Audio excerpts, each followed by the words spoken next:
saudara nih lihat ya, yang saya pegang lucu banget. Ini nggak tega pakainya. Makanya nih, di depan nih di sini juga Ya. kita bisa lihat di dalam ini ada anabul-anabul ya. Anabul tapi ada di dalam sini. Lucu-lucu banget semuanya karena Edwin dan juga saudara, pagi hari ini kita kedatangan tonton dari Gawe Keramik. Yeay. Halo, ada siapa aja nih? Silakan diperkenalkan. Aku Ivana, Saya Chris. kita dari Gawe Keramik. Oke, Kak Ivana sendiri berarti sebagai founder. Iya. Kak Chris juga.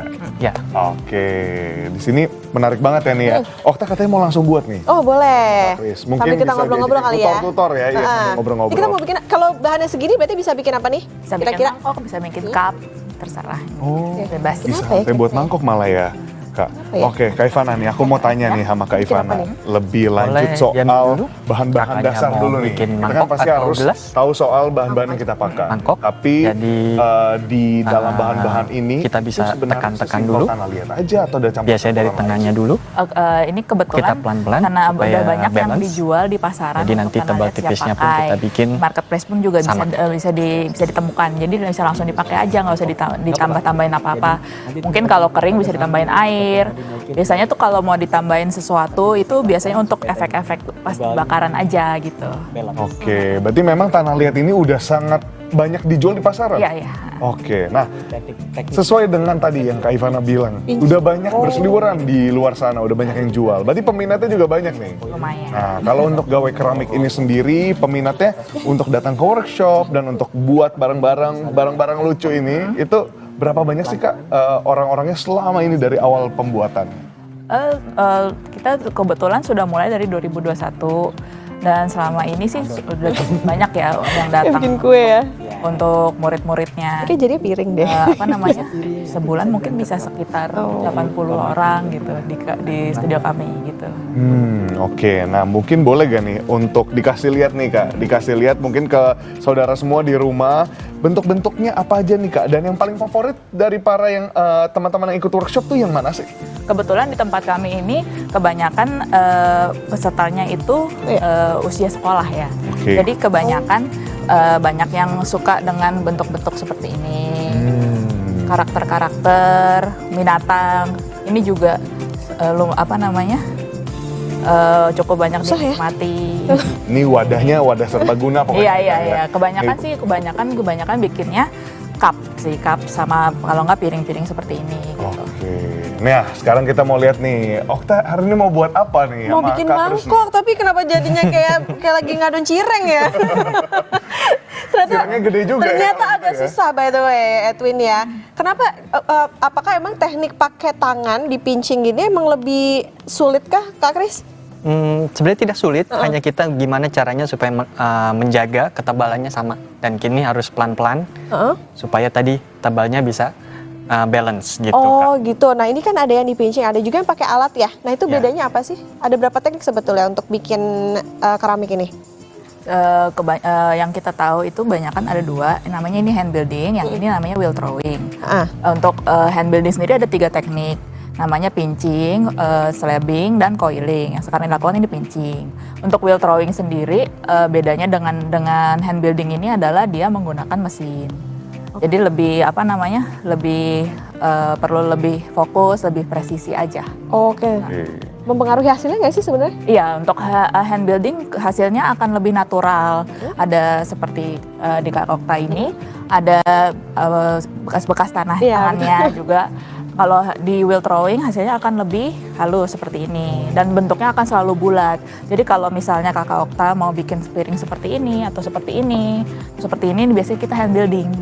Oke, nah berarti kalau yang di sana namanya apa Kak? Wheel throwing. Wheel throwing. Nah, wheel throwing di sini kan kita kalau lihat di media sosial tuh banyak yang pakai kaki. Iya. Ini pakai kaki juga? Ini kontrolnya bisa pakai kaki, tapi kebetulan kita sudah elektrik, jadi Kenapa jadi? nggak perlu diganti Kenapa? lagi Tadi kan mau kecepatannya. bikin Jadi kita mangkok. cuma setting Jadi pertama, abis tinggal itu dibentuk jadiin yang aja. membulat. Biar Oh, kamu jadi tetap tadi nanti dia dilebarin. sendiri, Iya, kita tinggal giring. bentuk. Iya. Nah, oke. Okta nih kalau dilihat nih biasa kalau dilihat dari yang membuat tuh lagi seru ya.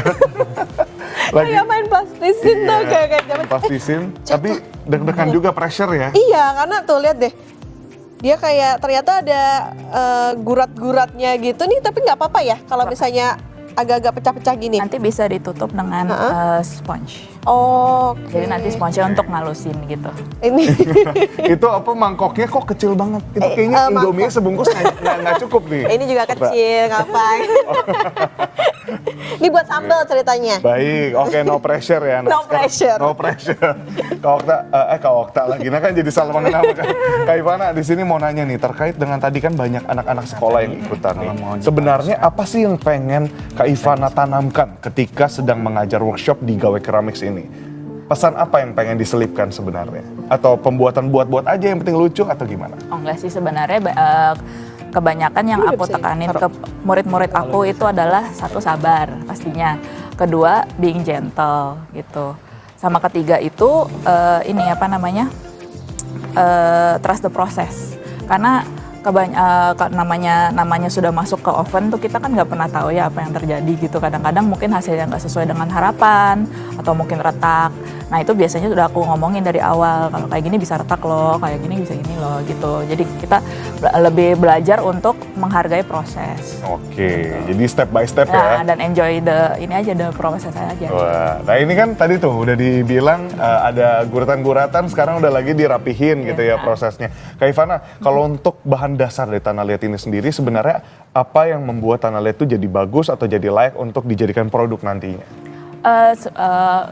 Sebenarnya material tanah liat yang biasa digunakan itu ada 3 kebanyakan ya. Itu ada earthenware, stoneware, dan porselen. Oke. Nah ini tergantung sih kita mau berkaryanya mediumnya apa. Misalnya kayak kita kalau misalnya mau buat untuk pot tanaman kita bisa pakai earthenware. Kalau kita mau buat untuk makanan kita bisa pakai stoneware dan porselen. Nah ini yang membedakan sebenarnya adalah jenis tanahnya kan berbeda ya. Jadi tuh yang earthenware itu pori-porinya lebih besar daripada stoneware dan porselen. Jadi dia cenderung lebih rapuh. Makanya dia cocoknya untuk tanaman dan dekorasi yang tidak digunakan untuk wadah makanan. Jadi sementara untuk stoneware dan porselen boleh untuk makanan. Berarti yang sekarang lagi dibuat sama Okta dan Kak Kris nih apa nih? Jenis tanahnya? Stoneware, white stoneware aku pakainya. Stoneware. Ini untuk jadi buat utensils juga masih aman Iya, ya? Jadi aku sengaja pilih untuk white stoneware karena kan kebanyakan murid aku kan usia sekolah. Jadi mereka suka warna-warna yang cerah gitu kan ya. Jadi aku pakainya white stoneware biar nanti warnanya lebih keluar. Oke, iya seru ya, ternyata ada anak-anak juga ya berarti ikut di workshopnya. Nah, Kak Ivana sama Kak Kris, dari usia berapa bagusnya? Karena kan ini kayaknya ada manfaatnya ya, jadi lebih konsen gitu untuk bisa mulai main-main keramik. Terus kalau dilihat sekarang antusiasme masyarakat untuk bikin-bikin kayak gini tuh kayak gimana sih sekarang? Dibanding pas aku belajar dulu sih udah jauh lebih berkembang ya, udah banyak sekali dan exposure-nya juga lumayan tinggi karena sosial media juga sih juga waktu itu kan sempat pandemi, orang-orang kan juga pengen nyari kegiatan gitu kan ya. Jadi lumayan animonya lumayan tinggi, udah lumayan naik gitu. Nah, kebetulan belakangan ini tuh kebanyakan marketnya itu demand-nya tuh pengen belajar buat matcha bowl. Jadi ikutin matcha trend. Jadi aku banyak juga yang mau Risetnya belajar. juga banyak ya. Iya. Nah, habis ini kita mau warna-warnain bener ya Kak? Iya. Nah, karena tadi udah harus belajar sabar, ini harus belajar kreativitas juga Okta abis ini. Aduh, pressure banget ya segmen kali ini. Oke, tapi nanti saudara tetap di Sapa Indonesia Akhir Pekan. Kembali lagi di Sapa Indonesia Akhir Pekan. Nah, Edwin dan juga saudara udah jadi. Reci ya. Bisa kelihatan gak nih? Tapi kalau dari dalamnya mungkin boleh dikasih lihat nih ke saudara semua nih. Nih. Oke, nah Tapi dalamnya udah ada burungnya. Tapi ini dibantuin. Kok kayak tidak mungkin ya saya membuat seindah ini. Oke, saya mau tanya ke Mas Kris. Mas Kris, ini kan tadi dikatakan ada atau boleh dari usia anak-anak bahkan ya main atau buat keramik ini. Nah, ada nggak sih pengalaman yang lucu, yang seru, apalagi kalau anak-anak gitu, misalnya lagi main, aku nggak bisa gitu. Nah, itu gimana tuh cara supaya meyakinkan bahwa ayo lanjutin? Oh, kalau anak-anak sih biasa kreativitasnya cukup tinggi ya. Jadi ya mereka senang bikin, terutama bentuk-bentuk yang mereka suka main. Jadi misalnya mereka bikin stick PS dan seterusnya, mereka lebih familiar dengan barang yang mereka suka mainkan. Nah tadi mungkin ada tantangan sendiri karena tidak terbiasa menggunakan bikin dengan tanah, jadi ya kita bantuin tuh supaya jadi hasil yang dia mau biasanya. Oke, berarti tapi kalau ke workshopnya itu pasti didampingi ya sama pelatihnya? Iya. Coachnya. Kayak olahraga ya. Oke. Nah, biasanya yang paling menarik atau yang paling apa ya? Orang penasaran bikin itu apa sih? Yang teknik yang mana ataupun juga mau bikin mangkok atau bikin apa? Belakangan banyakan yang tadi aku bilang mau belajar bikin macabol. Jadi banyakan wheel throwing sih. Kalau anak-anak biasanya bikinnya piring atau enggak cup gitu. Dan kadang kita pakai cetakan. Iya. Oh, ada Seperti cetakan yang juga. ini, itu kita tinggal cetak lalu kita bentuk sedikit. Jadi udah bentuknya kelinci gitu. Ada template-nya. Ada template. Oke. Nah, berarti manfaat apa yang bisa didapatkan untuk mereka yang bikin keramik atau tanah liat ini? Tentunya belajar melatih kesabaran, juga apa namanya mengekspresikan kreativitas, juga bagus untuk mental health juga sih tentunya gitu. Karena ini ada calming effect juga. Iya sih bener, jadi ini ya, nih Edwin juga kalem banget ya. Diem banget ya. Jadi diem. Ya saya kalau diem tuh antara jadi radang, emang lagi sakit, kalau nggak lagi buat ini, berarti ini salah satu yang bisa bikin saya diem nih saudara nih jadinya ya. Nah tapi Kak Ivana, Kak Kris tadi disebutkan tentang kelasnya ini memang dibuka untuk umum. Semua orang bisa ikutan, semua usia bisa ikutan. Nah di dalam kelasnya ini nanti paket-paketnya dapat apa aja sih mereka? Di tempat kami ada 2 pilihan kelas, itu yang hand building, satu lagi yang wheel throwing. Untuk yang hand building ini, dua-duanya sih kita semuanya udah all in ya, termasuk dengan bakaran, dengan paintingnya juga sudah termasuk, material dan lain-lainnya juga sudah termasuk. Jadi tinggal datang bawa ide mau kira-kira mau buat apa, kita tinggal arahkan sesuai dengan keinginan mereka gitu. Oke. Ya berarti tinggal bawa diri doang ya? Iya. Bawa diri ya, sama warna-warnanya kayak gini juga semua disiapin ya? Udah. Oke, ini emang warnanya tipis-tipis gini Kak? Boleh ditambahin lagi. Oh, jadi Nanti tergantung pas dia selera. dibakar, dia pas dibakar akan lebih bright, saturasinya akan meningkat. Oh, oke. Nah, nih Kak, kalau ini berarti kan tadi disebut ada 3 bahan nih. Berarti bahan porselen sama bahan sebelumnya apa yang kita lagi pakai? Stoneware. Stoneware-nya bisa dibuat buat langsung nanti abis dibakar bisa langsung dipakai buat makan Iya. atau ada proses polishnya lagi atau gimana sih Kak? Jadi ini setelah ini barangnya akan kami keringkan sekitar 1 minggu. Habis itu baru bisa kita bakar. Jadi bakarnya kebetulan ada 2 tahap. Ada bakar biskuit. Terus nanti barangnya kita glasir, baru kita bakar lagi. Baru nanti akan mengkilap seperti ini. Tuh, baru bisa digunakan untuk makanan. Ini berarti food safety Kak? Iya. Wah ini walaupun warna-warnanya banyak, food safety nih saudara ya. Jadi memang bisa dipakai untuk makan, untuk pokoknya semualah ya bisa serbaguna. Iya. Nah Kak Ivana, Kak Kris, ini terkait dengan sampah-sampah dari keramik-keramik ini. Pastinya kan juga ada lah ya sisa-sisa gitu. Nah tapi ada gak sih dari gawe keramik sendiri upaya untuk kembali mendaur ulang, upcycle atau mungkin recycle dari sampah-sampah keramik, sampah-sampah tanah liat ini? Nah, salah satu keunggulannya material ini adalah kalaupun dia sudah keras, kalau kita belum bakar, dia bisa kita daur ulang menjadi tanah liat lagi.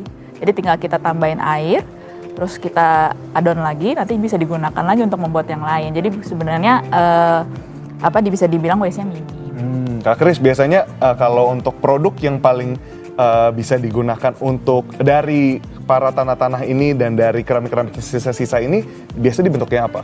Kalau udah dicampur-campur warna nih misalkan, itu apa? Bisa digunakan nggak ditetralkan sih? lagi atau enggak?